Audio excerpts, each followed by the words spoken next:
On a night in 2006, a medical student walked into a bar and was never seen again. Surveillance cameras captured every person who entered and exited that night, except for him. Nearly 2 decades later, investigators still have no more answers than they did the day he vanished.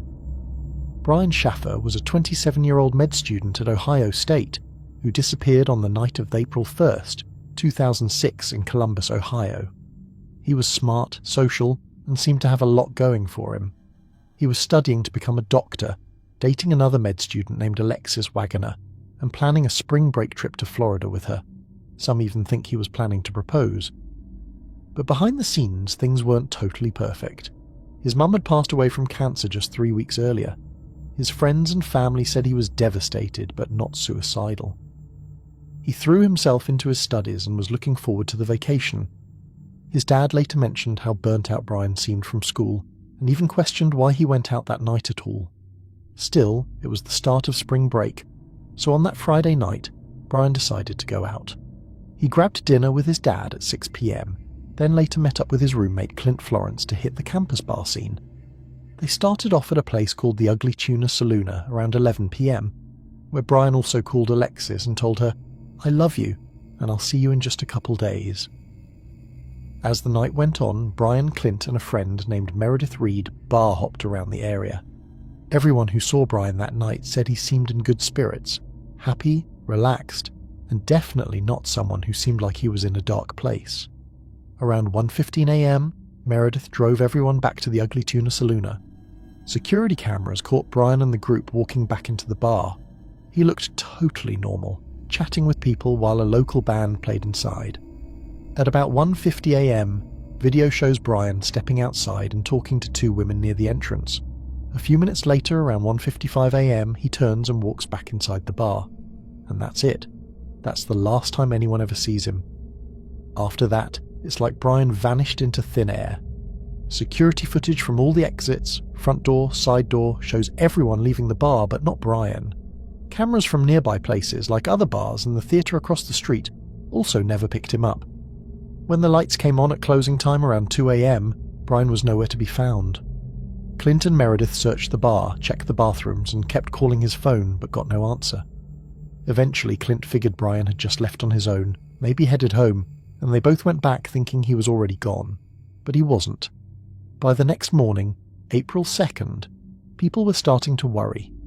Brian's girlfriend, Alexis, tried calling and texting him, but both went straight to voicemail. That wasn't like him, so she reached out to his dad, Randy. Randy drove out to Brian's apartment in Pickerington and found everything exactly how Brian had left it. His car was still in the driveway, his bed was made, his books were untouched.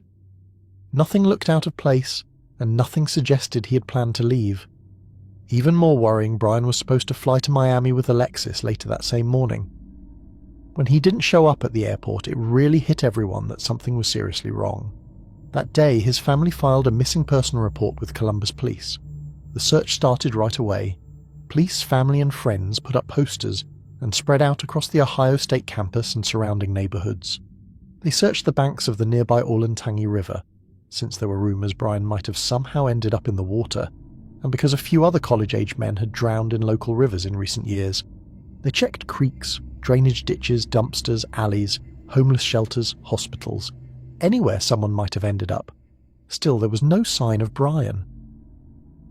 Detectives interviewed pretty much everyone who might have seen Brian that night. His friends, Clint and Meredith, the Ugly Tuna staff, even the band that played at the bar. In total, over 100 people gave statements. Investigators carefully traced Brian's movements on surveillance footage.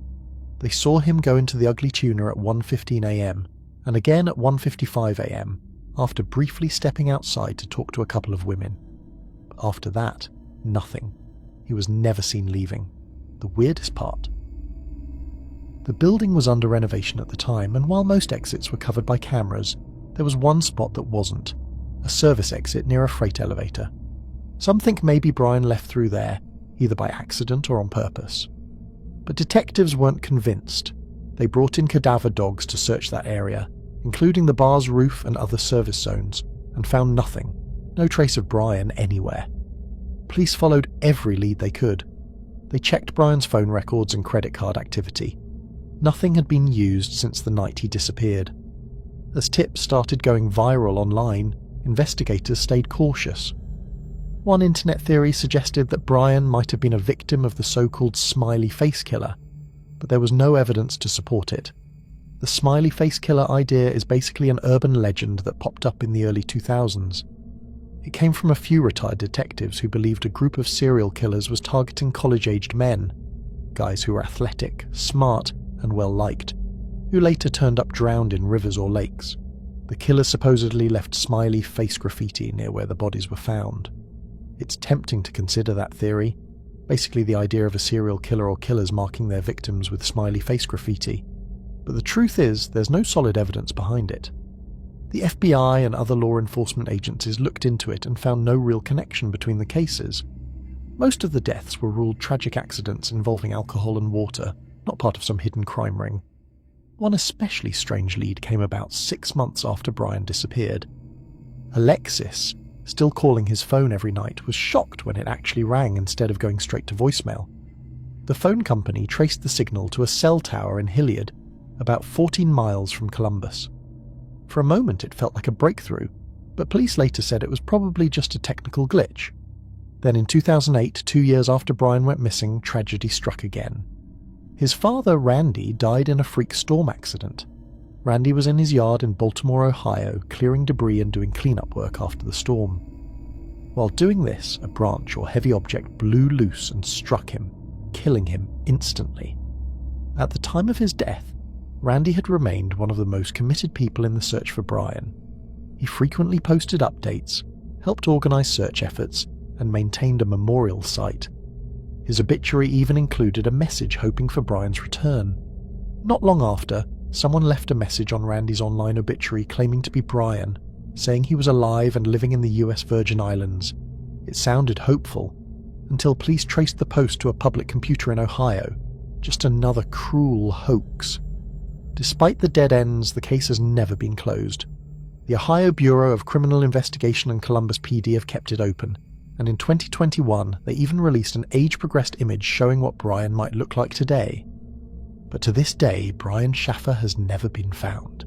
As for Brian's girlfriend, Alexis was absolutely heartbroken after he disappeared. They had been planning a spring break trip together, and a lot of people thought Brian was going to propose during that vacation. In the months that followed, she stayed really involved in the search, kept in touch with his family, and even called his phone every night, just hoping for some kind of miracle. But as time went on and no real answers came, Alexis slowly stepped away from the spotlight and decided to move forward with her life. She eventually got married and had kids, starting a whole new chapter.